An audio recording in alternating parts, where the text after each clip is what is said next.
Est-ce que le 20 décembre, la Koki Kotia voté Marabino? Est-ce que vous avez mis numéro 10 nous vont voter?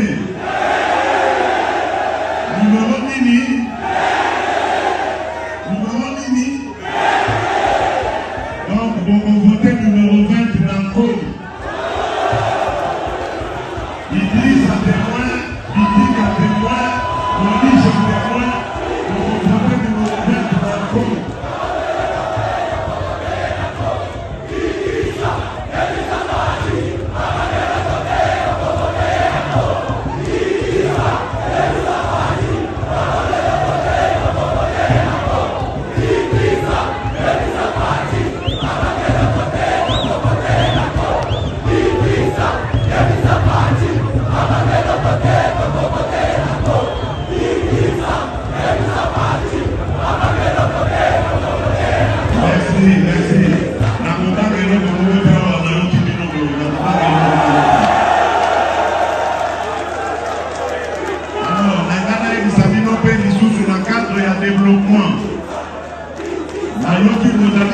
Debout Congolais, unis par le sort, unis dans l'effort pour l'indépendance. Nous devons ensemble avoir conscience que nul autre que nous-mêmes ne viendra sauver notre nation et que cela exige de chacun de nous une mobilisation tous azimuts.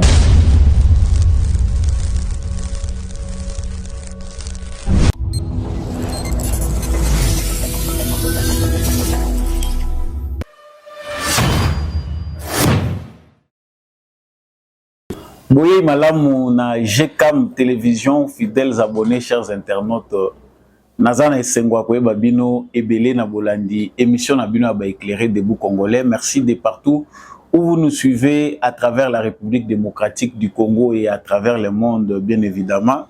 Samba Olunga Apesibino, Matondo Pona, fidélité na confiance na Bino renouvelée na Etando Oyo. Il y a GCAM télévision, comme d'habitude, justice Yanzambe et Rataka Motote, justice Yanzambe, Motomokote Aishapaka na contrôle nango. Et ça va mettre mo o écoute sakabiso na kati ya émission na biso ba éclairé donc et sengeli oyeba que monso opposaka lokola acte yeba yango li futi pe litomba nango ezali soki osalaka mabe okanisi biso tozomona ote topoza ko sala ngo nanko olobi oza fort oza puissant et que rien qui réussite ya mokilo yo nde ezali ko motiver ba action na yo yeba yango que tu le payeras tôt ou tard. Si ce n'est pas sur cette terre, sache-le bien que même dans l'au-delà, tes actes te suivront et tu le payeras cher. Il n'est pas tard pour changer. Salaka kamalamu, pe zonga nanzela malamu, pour rattraper pe temps perdu. Actualité na biso ezali trop dominé na makambo etali campagne électorale. En tout cas, ndenge bo siliko ye bango uta ba démarraki campagne électorale, ba différents candidats. Bazali vraiment que ça la tourner na bango, c'est encore jusque là sans incident majeur. Ba incident to ko benga ba incident, ezali bampiaka topé moi ba hué ya population sur certains candidats oyo bazako kweya na bakan ezali favorable na bango te. Alors très rapidement les loto kolobela actualité oyo ya liboso ezali Muyambo Claude Muyambo, il y a espace Grand Katanga a outi ko rejoindre Félix Tshisekedi. En tout cas, batebele bazaye ko mituna ngai pe na plateau na mituna ki Claude Muyambo azali wapi? Est-ce qu'il ne va pas rejoindre Moïse Katumbi son frère? Qu'est-ce qu'il attend de faire? En tout cas, Claude Muyambo surprend hier azali ko rejoindre les candidats numéro 20 Félix Tshisekedi pe azali ko senga na ba Congolais pe ba Katangé nyonso ba se tromper de numéroté, c'est bel et bien le numéro 20. Nous allons retourner sur cette actualité tout à l'heure. La campagne électorale se poursuit. Félix Tshisekedi qui était hier à Maniema est aujourd'hui au Kanluka à Maniema au Kindu. Félix Tshisekedi a rassuré la population pour dire ne pas craindre les candidats des étrangers. Moi, votre papa, avec votre soutien, je vaincrai tous les ennemis du Congo. En tout cas, bibundeleza kobima malembe pona makambo etali campagne électorale oyo. Nous allons ici parler un tout petit peu de la tournée et à campagne il y a candidat Félix Tshisekedi, mais aussi celle de son principal challenger qui est Moïse Katumbi. Yepe azalaki lobby na Goma. En tout cas, débat ezali ko continuer autour ya ce que les autres appellent mpiaka et ce que les autres appellent une réussite autour ya mobilisation ratée ou réussie ya Moïse Katumbi na ville ya Goma. Nous allons y arriver. Moïse Katumbi qui aujourd'hui a fait son meeting à Kamituga au sud Kivu. Nous allons encore en parler dans cette émission. Est-ce que Moïse Katumbi va arriver à bout de sa campagne? Parce que Batebele Bazali Kumituna jusqu'au 6e jour, ni affiche à député à Moïse Katumbi, ni affiche à candidat président de la République.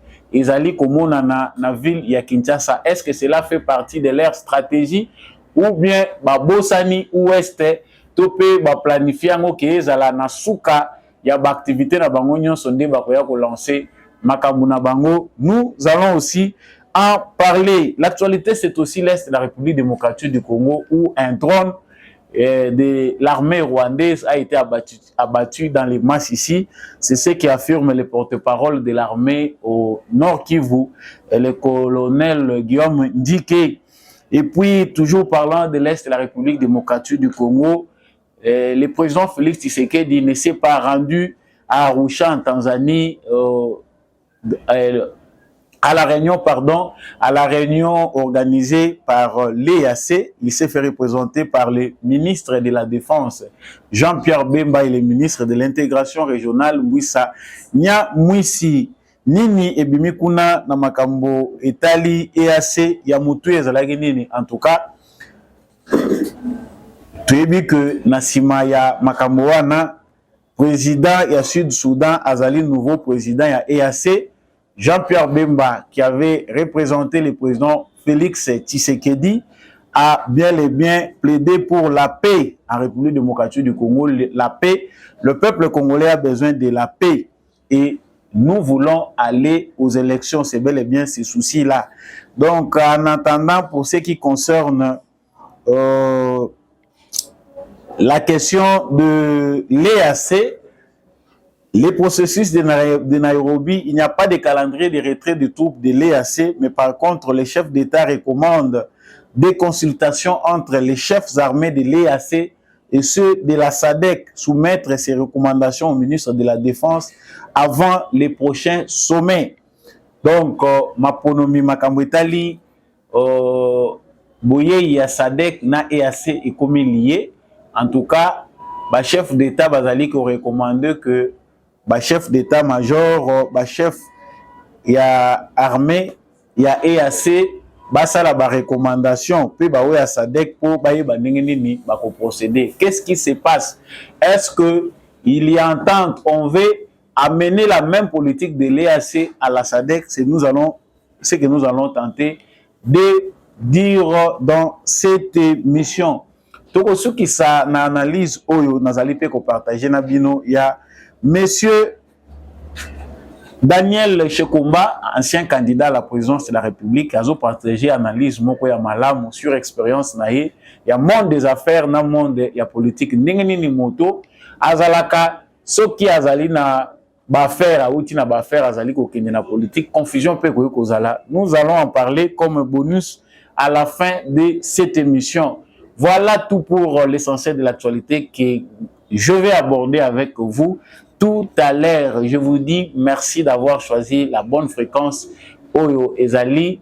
J'ai comme télévision à travers l'émission Nabino Yaba éclairé. Debout Congolais, il faut réellement que vous allez debout. Ceux qui vous en ont abonné à la chaîne OT, référence Yaba éclairé, abonnez-vous. Partagez vraiment les lives, partagez cette actualité. Laissez-nous un commentaire et surtout likez. Si vous avez liké, faites un effort pour liker les émissions après avoir écouté. Ceux qui vraiment au CP là qui na basango ya Samba Olonga, il faut qu'on partage yango, surtout zala wazalendo na motema. Il ne s'agit pas seulement des élections, mais il s'agit aussi de la sécurité du pays. Nazongi na lombango ndenge na utai kotalisa bino na basango esengeli toyeba ete Jean-Claude Muyambo en tout cas à rejoindre Félix Tshisekedi alobi pona ye choix na ye aponi ezali Félix Tshisekedi. Je vous laisse le suivre de ses propres mots. Simande tozongi pona commenter. Bamama banduku, choix yangu leo inaenda kwa President Tshisekedi Fachi Beton numéro 20. Mwebote muyue njo mutu tamfanyisha kampani. Juu ya nini? Utasema beko na mchambula fashi yote, beko na sema hivi na hivi hivi na hivi. Ni makelele ya soko. Au moins il est humble. Au moins kama nipenda kufanya masysteme ile ya zamani, kumobilize bantu banakata. Tukwa kanaona no? Vile balikuwa nafanya zamani, mais lui ne le fait pas.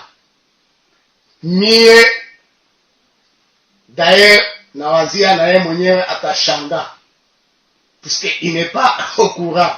Nawazia na batu yake batashanga, na mwe penye muko na mie hapa munashanga. C'est la vérité. Je vous demande, munyaminie, mina la janini mina mchagua. Janini mina penda tumupatie deuxième mandat. Mina jua nini twende naye. Unaona, hakuna mtu mmoja atanionyesha ayafanyaka makosa. Hakuna mtu mmoja atanionyesha ayafanyaka erreur. Erreur yote inafikaka. Na yeye kama likotola tumurumie. Mina wazia atapima tena, anaona. Na yeye anapenda sasa tafanya deuxième mandat, akuwe à l'aise. Kongo ni mukini yake. Hata semaka nenda kuikala fashi ingine ke Mkongo. Na nipikia aksanti, muyue tangia leo candidat wangu ku niveau présidentiel ni Beton Tshisekedi Félix. Na mipikia aksanti sana.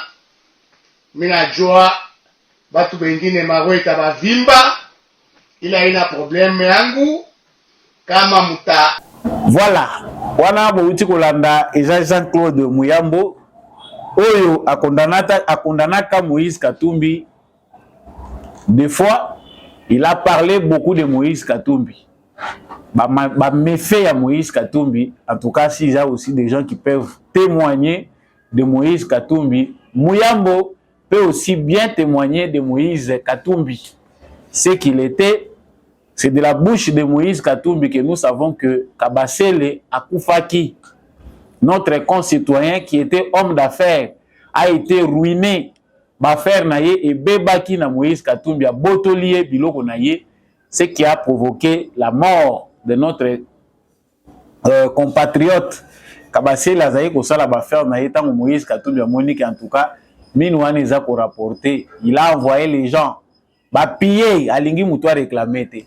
C'est-à-dire derrière cette candidature de Moïse Katumbi qu'on connaît, Azanga été Munaza Koloba, Muyambo nde alobaki, il y a aussi cet homme-là, ce criminel-là, qui s'est enrichi sur le dos des autres. C'est monsieur-là, Oyo Anyokoli Bat, même Muyambo lui-même est aussi victime. Il y a aventure, il y a Moïse Katumbi, c'est que le vrai Moïse Katumbi. Mais pourquoi ce silence de Muyambo pour enfin rejoindre Félix Tshisekedi? En tout cas, il n'y a que les imbéciles qui ne changent pas. Motonyon soyo azali moto azali na raisonnement azalaka ka na ta ya kotala sima kozonga moto tali pe liboso lobini neza koya. En tout cas, je dois choisir la voie de la raison. C'est sans surprise si Muyambo choisi de rejoindre Félix Tshisekedi, il sait que c'est un camp Oyo ezali na koko sauté. Koko sauté pourquoi? Parce que ba pronostic, ba statistique, nyonso bazali ko sala comme sondage, ezali ko pesa déjà large avantage ya Félix Tshisekedi sur d'autres candidats.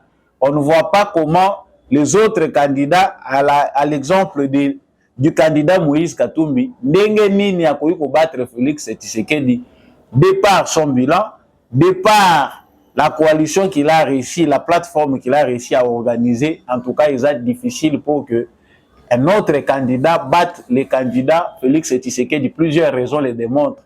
Yango Claude Mouyambo, Jean-Claude Mouyambo Atali à lobby en tout cas, c'est difficile. À un moment, il est allé se pencher du côté à Moïse Katumbi, Atali à lobby parce que entre les hommes d'affaires, on se connaît. Ce qui est un homme d'affaires a commis quelque part na kozwa. Mais Atali a moni à lire Makambezo qui est dans le lobby. Non. Soit je resterai silencieux éternellement, soit je peux gagner quelque chose avec Félix Tshisekedi. Mais bisope to komi na méfiance ya Mindele. Oyo baza prêt ya koteka koza la loyauté vis-à-vis du Congo pour servir les intérêts d'ailleurs. Mais de komoko pa lobby ba Mindele ngo bazé belé. Bakoko la bango postuler députation partout ils veulent, mais pour ce qui est de la présidence de la République, ils doivent réserver ça aux Congolais. Donc pour la question de Mouyambo, il a choisi, c'est le choix de la raison. D'après plusieurs analystes, il n'a pas d'autre choix que de le faire. Si on rejoindre Katumbi, vous voyez que il y a insécurité. Pas seulement insécurité pour Nayo Moutou, mais tu as choisi que Mboke Pelamoto, parce que c'est un candidat à qui l'on reproche sa proximité de faire partie na bato oyo balingi kimia ezala te na est à Congo pour business na bango et continuer kozala florissant. Campagne électorale ezali en cours, ezali ko continuer. Lobby candidat Moïse Katumbi azalaki na Goma, mais nous commençons par le candidat président en exercice et candidat à sa propre succession Félix Tshisekedi. Azalaki na Kindu, je vous laisse palper du doigt ce qui était l'ambiance. Il y a population où il y a Mbaki na Kindu et puis nous revenons. Est-ce que le 20 décembre, la Koki Kocha voté Manabino? Est-ce que vous avez vu numéro 10 nous vont voter? Numéro 10? Donc, vous votez numéro 20 dans Congo. Idriss à témoin, Bidik à témoin, Moïse à témoin, vous votez numéro 20 dans Congo.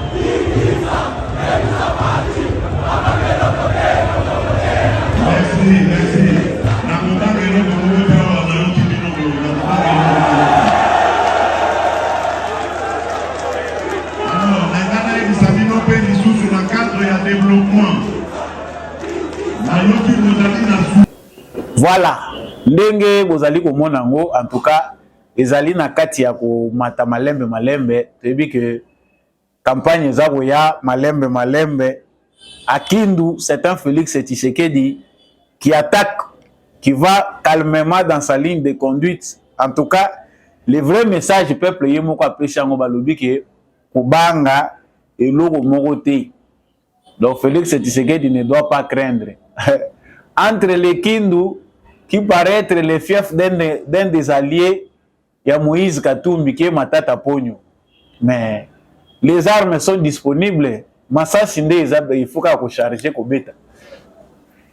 Nous avons un candidat qui se réclame de là, qui va tromper les gens. Qui Batunanga Yakindu, Bazakuna, ils veulent de moi, nous devons avoir nos candidats Yakuna.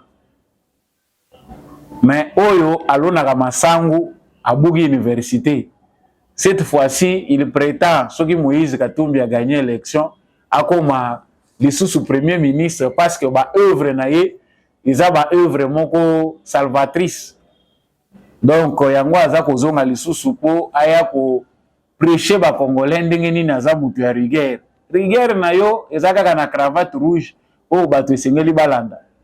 Mais le reste, les gens ne le maîtrisent pas. Donc, Félix Tshisekedi jusque-là n'a pas encore vraiment sorti ses biceps, mais azana nkokende malembe parce que campagne tango ekendaka na début ezalaka na mwa timidité, ezalaka na observation. Donc, aux Aolanda, malembe, il faut écouter l'adversaire, il faut voir ses intentions, qu'est-ce qu'il dit. En tout cas, Félix Tshisekedi n'a pas encore beaucoup parlé. Et selon certains observateurs, les œuvres de Félix Tshisekedi qui ont réussi à toucher en 3 ans seulement l'ensemble du peuple congolais peuvent mieux parler à sa place. Parce que même si ils ont mouqué, mais au moins pour la première fois de l'histoire, chaque province de la République démocratique du Congo a bénéficié d'une œuvre ou d'un point où le but se réfère au moins hier, à quand même une initiative, il y a bien. Même si tout n'est pas fait du coup, mais tu as dit qu'on a bonne volonté, où ils allaient que chaque province de la République démocratique du Congo, ils allaient toucher, en tout cas, campagne, ils allaient Kokoba. Donc pour Félix Tshisekedi qui était à Maniema, en tout cas, bandeko bantoto ya Maniema, bayambaki Félix Tshisekedi, malamu, meeting la nuit, quitter l'aéroport, arriver tina lieu na ya meeting. En tout cas, Félix Tshisekedi n'avait pas à s'inquiéter. La mobilisation, eza au zénith, il a bien communié na population ya Maniema. Et cap maintenant à Zongi na Kinshasa, Félix Tshisekedi qui est toujours en mobilité. Le rôle accueilli à Kati campagne n'a été pour qu'une invitation va bengi. Il est descendu encore au camp Luka. Oh, bato balobaki qu'ils ont fief na bango. En tout cas, bandeko bazana camp Luka, ils ont tout pour aimer Tshisekedi parce que ba œuvre ils allaient pe kuna za koloba na place à Félix Tshisekedi. Zela munene ils allaient ko meka ko désengorger coin wana. Totiki bo vivre paix ambiance oyo eleki na camp Luka mukolo lelo Félix Tshisekedi et puis nous revenons.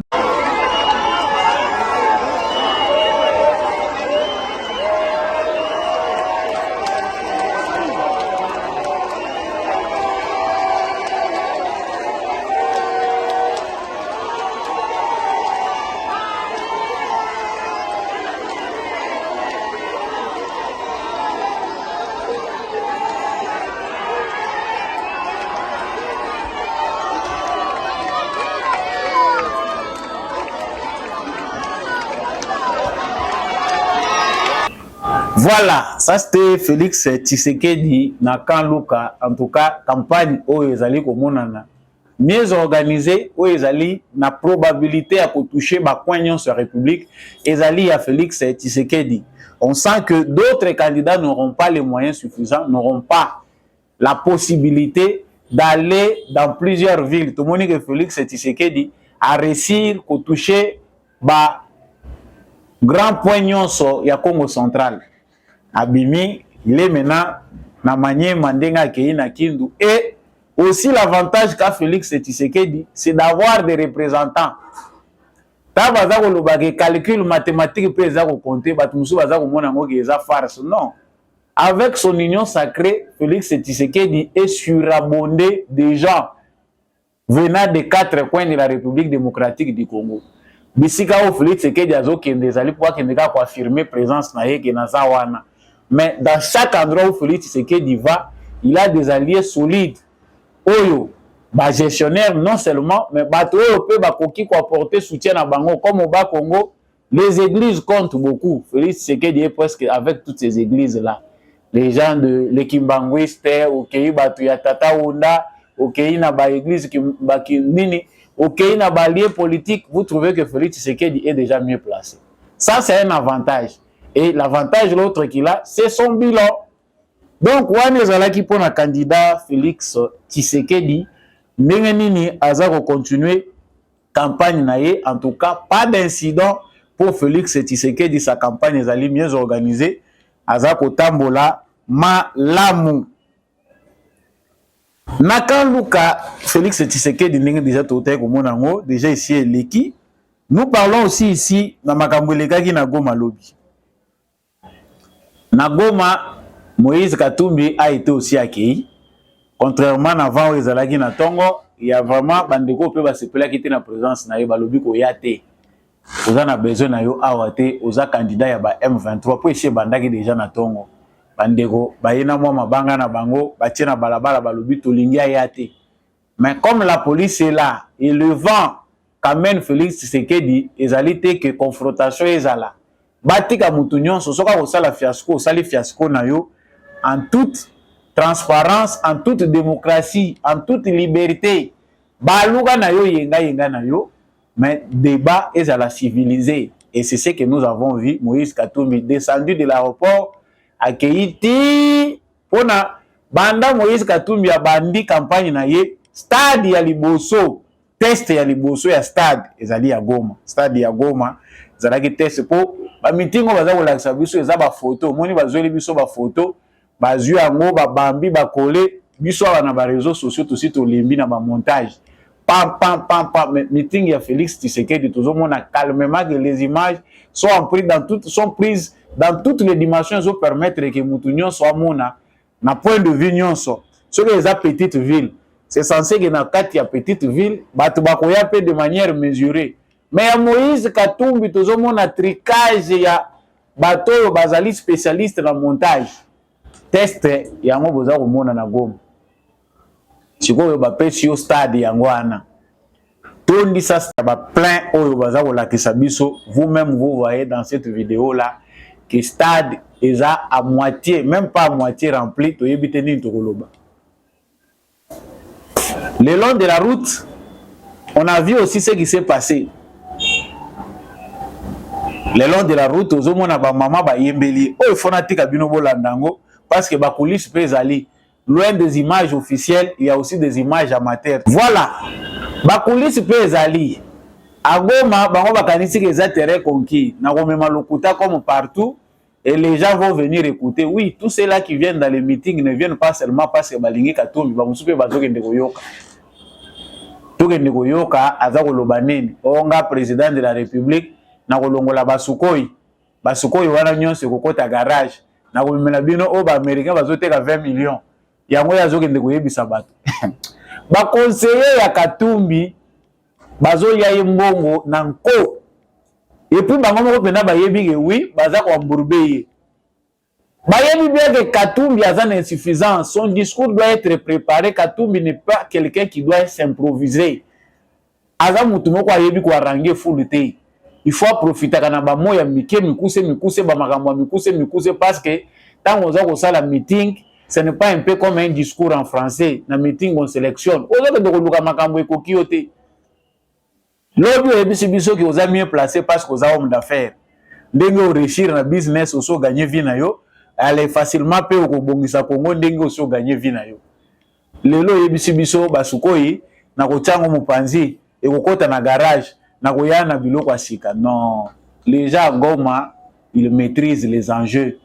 Bato yozo ke ndoko kosa na Goma na ba yebi que Félix Tshisekedi convainc, même si la guerre n'est pas finie, même si tout est en rouge, parce que il a touché là où il ne faut pas toucher. La population de Goma n'est pas une population dupe qu'on peut tromper facilement.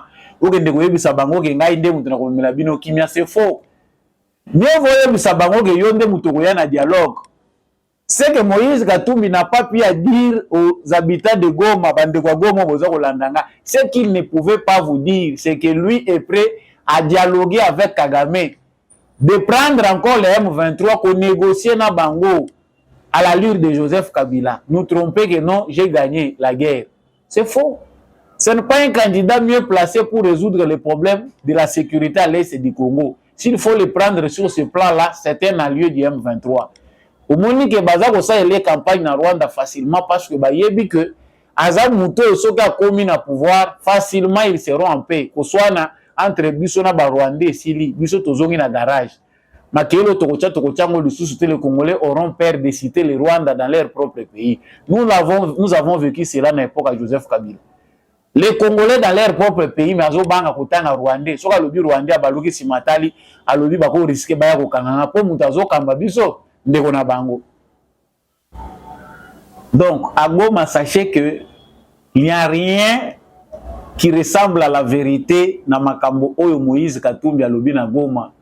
Démagogie, pure démagogie. Dans le fait, nous savons qu'il est très lié au Rwanda, aza très collaborateur na Paul Kagame, bayam 23, baza ko sala la campagne, balobi en tout cas, muto akoyi koya ko memela bino kimia. Vous imaginez, les élections sont des élections congolaises, mais les Rwandais s'ingèrent.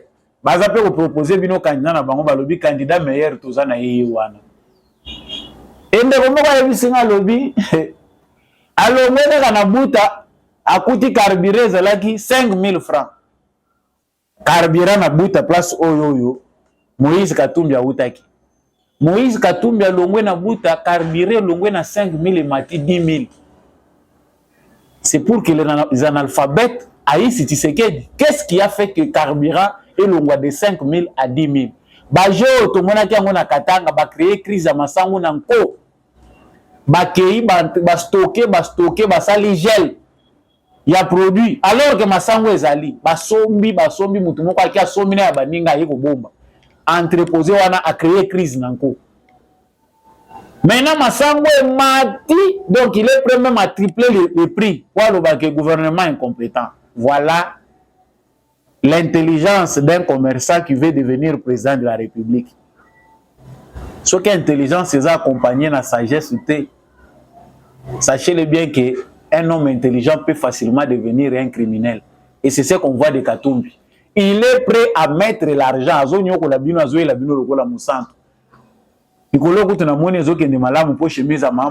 Depuis campagne bandi donc pour clore ce point, Nagoma, c'est aussi ce fiasco. Bomoni image boza komona baza kozwa na likolo. Ndeko wana aza makasi penda ndeko yo apesi biso possibilité tout mona ce qui s'est passé. Bon, baza kozwa bino image oza komona ngwa il n'y a rien ici le wana baza kozwa na ndinga likolo. C'est que moi stade ya liboso oyo fomeka omoni vraiment que même facilité ezalaki te pona kosala montage madusu elekebele. Kasi pona kosungisa na Goma comme partout Moïse Katumbi aza koleka kisangani to mona ki pe ba police. Kala bato yango moko bayaki na meeting balobi jamais toyaki nde kotika yo biso toza na candidat na biso. Voilà, c'est toujours les mêmes personnes na ba meeting. Baye mbongo ezalaka nango pour la mobilisation avec l'argent. Je vous ai toujours dit na ba analyse na ngai likambo ya full koya na Congo ezalaka nango na problème te. J'ai toujours dit que tant que les gens sont affamés, tant qu'il y a des gens qui n'ont pas encore de l'emploi, au bazar na personnalité, aza prêt à kende même pour 1000 francs. Ako kende na ye na suka nango ezalaki nango lokola galerie, ya zo nango lokola ezalaki nango jeu moko boye à s'amuser, il retourne avec ses 1000 francs et 2000 francs na poche. Ayebi na ye ke mutema eza kunate. Et voilà la conséquence. Donc au Nord Kivu, Moïse Katumbi ayebi ye moko ke ezalaki facilité. Il n'a pas un discours. Image azanango na bisika nyonso insécurité azali, c'est l'homme qui va encore aggraver l'insécurité. Moïse Katumbi c'est un candidat dangereux. Pourquoi? Parce que il est proche de M23. Il faut bomitu na pona nini Salomon Kalonda azana boloko. Bako se lié makambute, même ba avocat Salomon Kalonda tango ba moni ba grief oyo ba présenter ministère public à Bimisi. Banquette nyonso ba présenter ba avocat ne bazalaki censé ya kosala marche arrière ba lobi tozana maîtrise ya dossier yote pona nini loin ya dossier ya pistolet ba kutaki nango azalaki komima de manière illégale. On a trouvé tala singa mulai yo oza congolais awa oza pe aux affaires te, mais tu es en lien avec des généraux rwandais, ozali na ba numéro ya ba généraux rwandais na ba personnalité rwandaise. Ba photo ya bateni ya ba FARDC na téléphone na yo oza kotindela na batu inconnu eza banani. Un dossier compromettant. Moïse Katumbi s'échappe facilement parce que omoni mutu aza kokamba amemaka batu na ye nde mutu bamemaka balata kabere.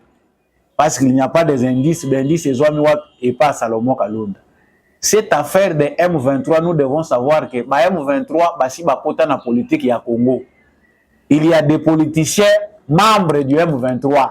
À l'occurrence Moïse Katumbi, ce n'est pas quelque chose qu'il faut aller chercher très loin, non.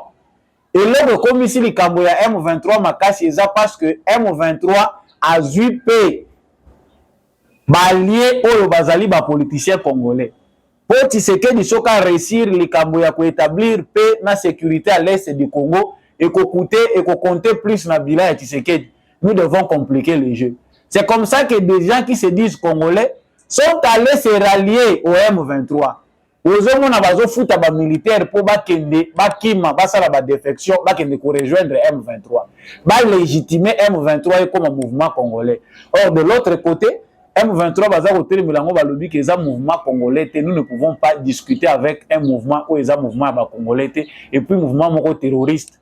Communauté internationale azotel biso dialogue. Bango pe baza ko appuyer balobi dialogue.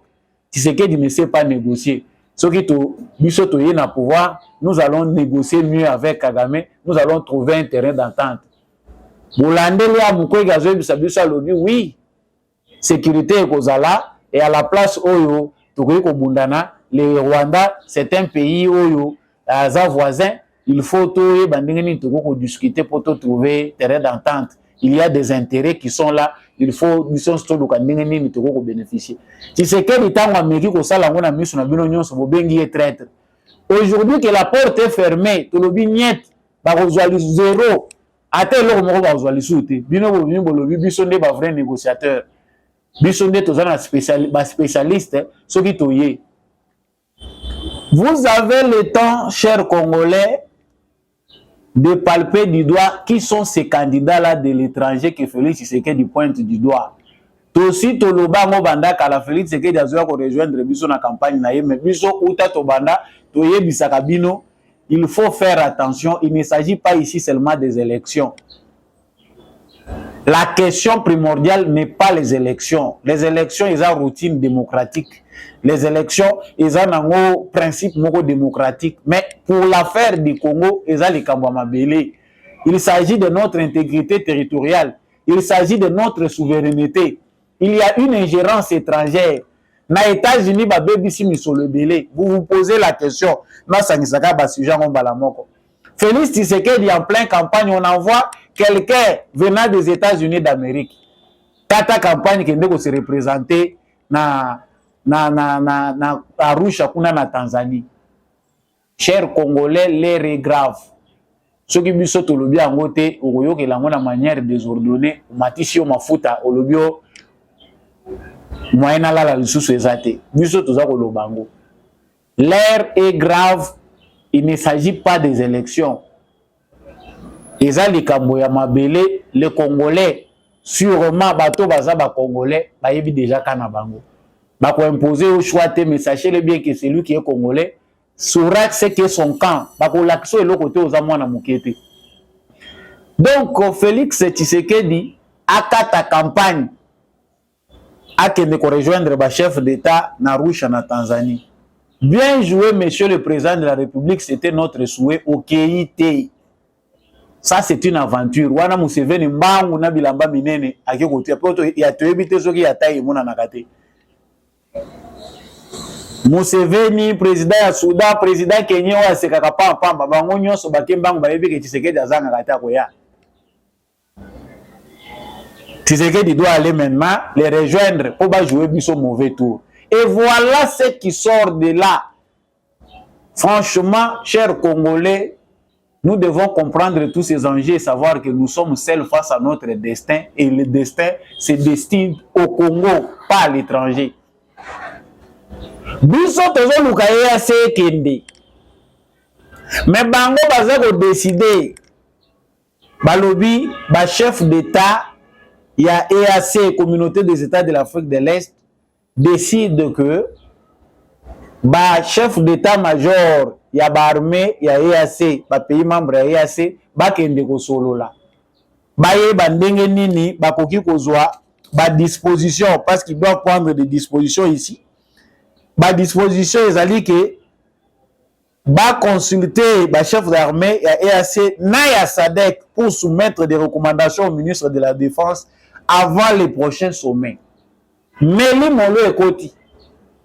Kaka ba pays wana mususu baza ya EAC ba mususu pe baza ya SADC. Na lobaka analyse depuis longtemps bande mususu ba lobi te SADC ekozala bien. Te tika politique c'est comment le la commerce j'ai intérêt, il n'y a pas d'état ami wa koyokela yo mawo. Biso tolobi EAC akende totandi loboko na SADC. Bakei bake kotia lisusu songi ba lier lisusu affaire yango. Jean-Pierre Bemba est allé représenter Félix Tshisekedi. Na mwisa nyamwisi ndenge bozomona na ba photo wana. Je vous laisse d'abord le suivre un peu de manière courte pour na bino batu bozo maîtriser anglais. Biso amzu tu bien anglais te bolanda yemu kesi matozoni. You understand we are in a campaign at the moment, presidential campaign. It has me to greet all of you and to apologize one more time. He wouldn't like to be here, but he couldn't. We believe in the East African community, of course, because this community can develop the whole east of Africa. Problem in DRC we are having and we are facing a war in the east of the country, and the meeting here was to find a way to come out of this war, because we have more than 2.4 million people displaced, and we need to find a solution to allow them to go back to their village, to their territory. And I thank the United Republic of Tanzania to welcome us, Madam President, and to allow us to have this meeting here. I will not be so long. I thank everybody for all this effort done, and I hope that this African community and DRC particularly, with the grace of God, will live in peace very soon. That's what we are all expecting, and I hope that with all African East African community member, the country will understand that we need peace, and the people of Congo need peace, and so we need to go to election. And one more time, thanks you very much.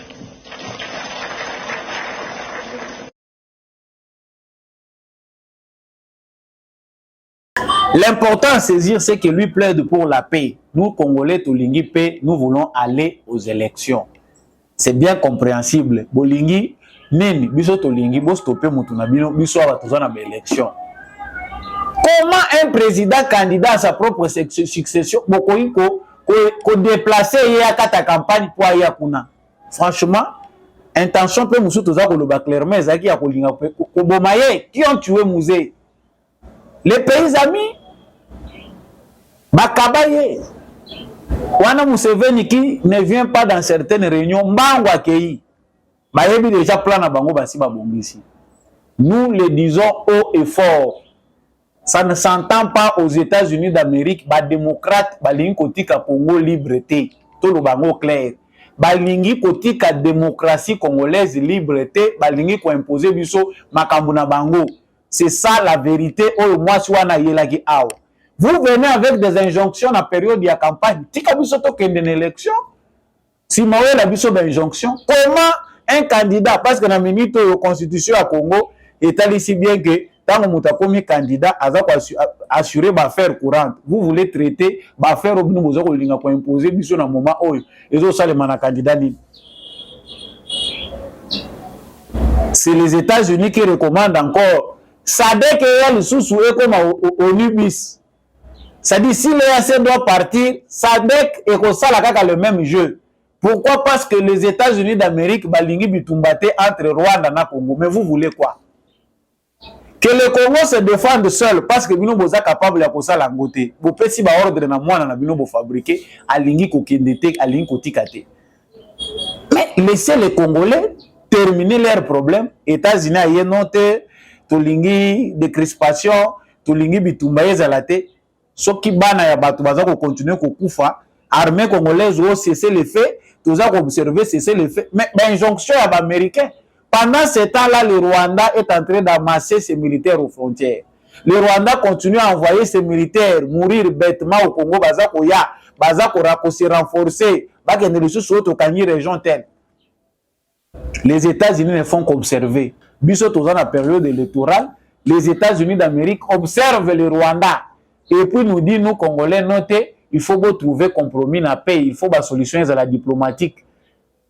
C'est déraisonnable de penser que solution oyo et qu'il y a aussi des problèmes à Congo, na Rwanda et qu'aux la militaire.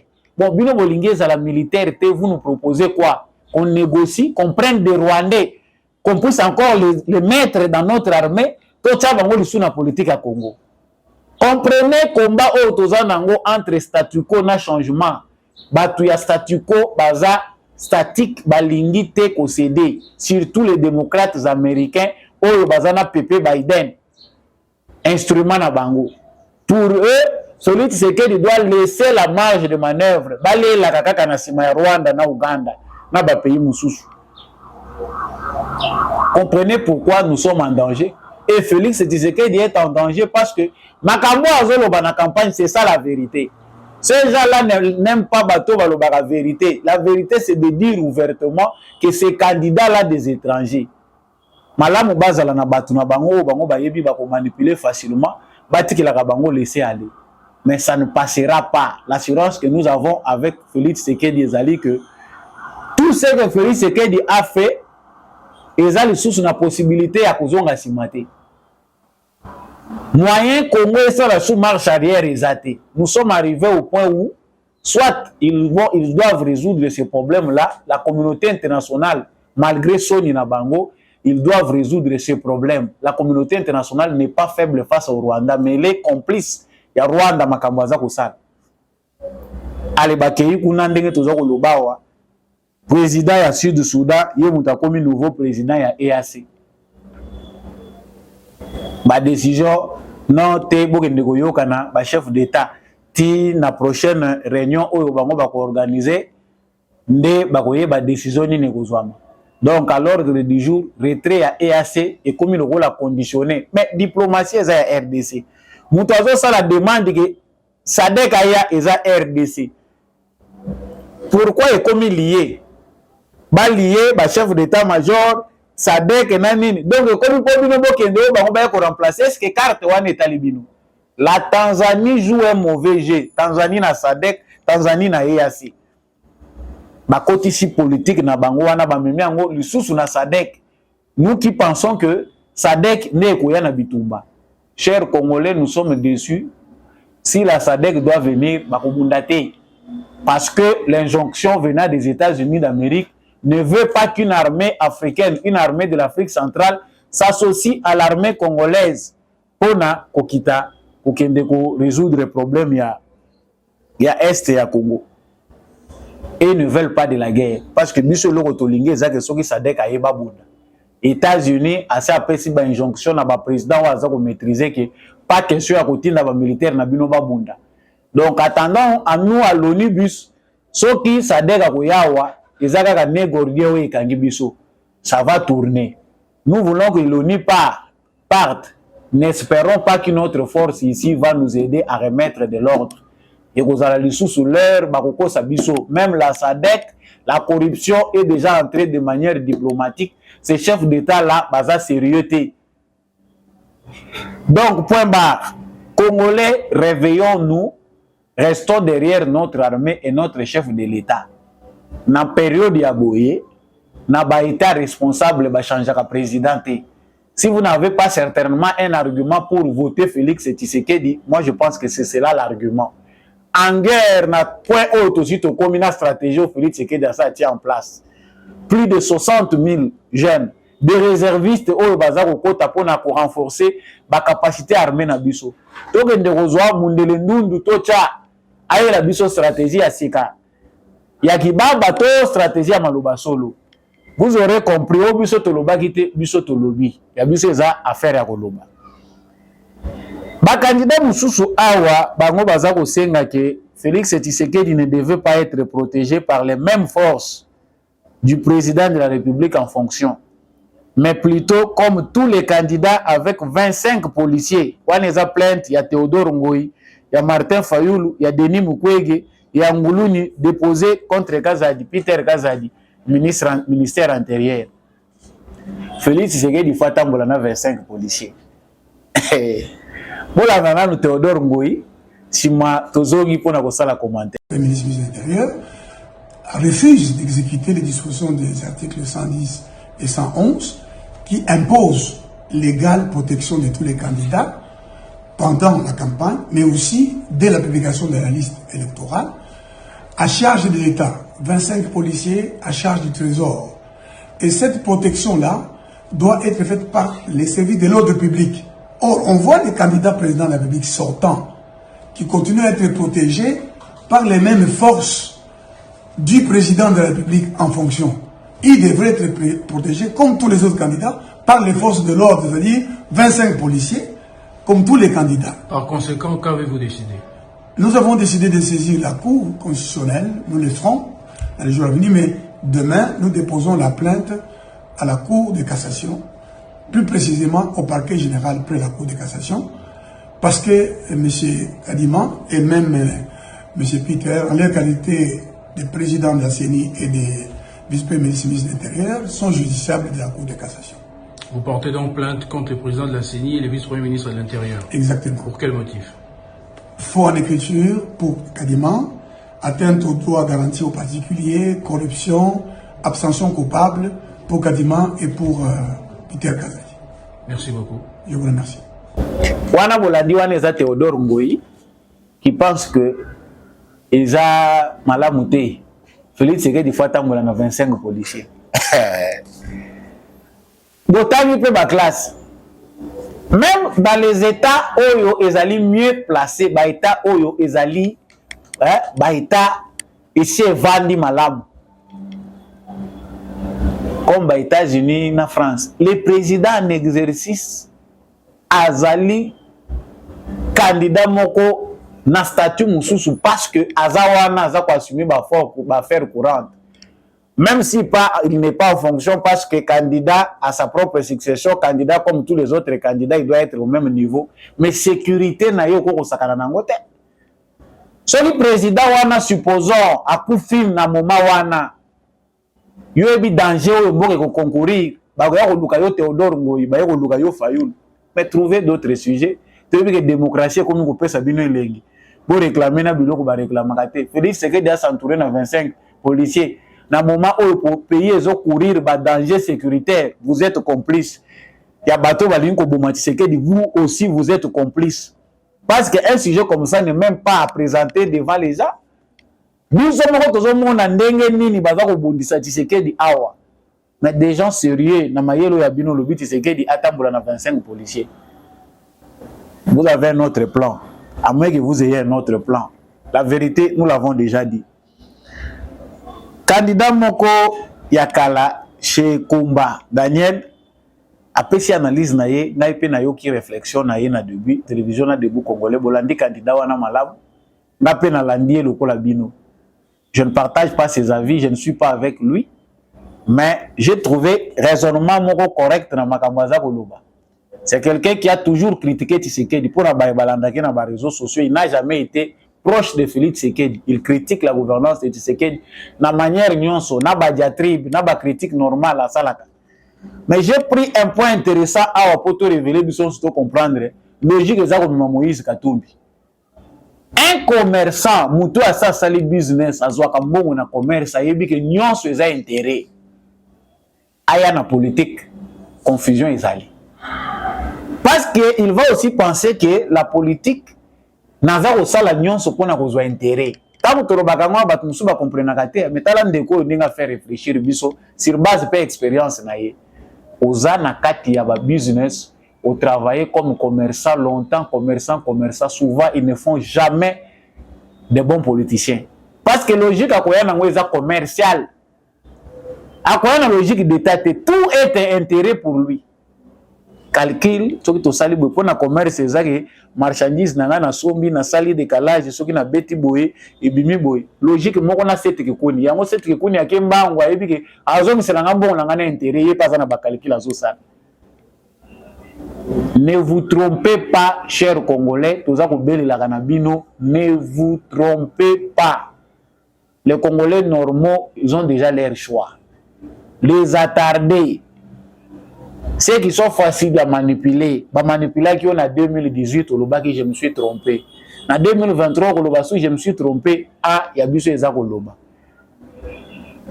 Nzambe akili biso malamu azui atie na kati na biso conscience ya koyeba malamu na mabe.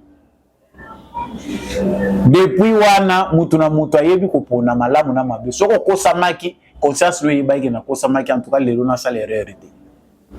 Nous avons dit émission à lelo et suki wana na pesi bino matondo bino ba nyonso bolandi yango na France bobima na sud ya France bolandi yango na Canada bolandi nga na Allemagne Irlande États-Unis Kindu Goma Bukavu bolandi ngai na Kisangani bolandi ngai na Kasumbalesa bolandi nga na Kolwezi bolandi na Mbujimai na Kananga Mwene Ditu bolandi na Ilebo bandeko bolandi biso na Lubefu na Katakokombe na Loja bandeko bolandi ngai na Kamina bandeko bozolanda biso na Kinshasa Grand Bandundu Grand Équateur bozana Congo Central na Lozi bandeko pe bozolanda biso na Manono bambote asamba olunga yango wana voter utile yanga eza koloba na lobby onga na loba kite.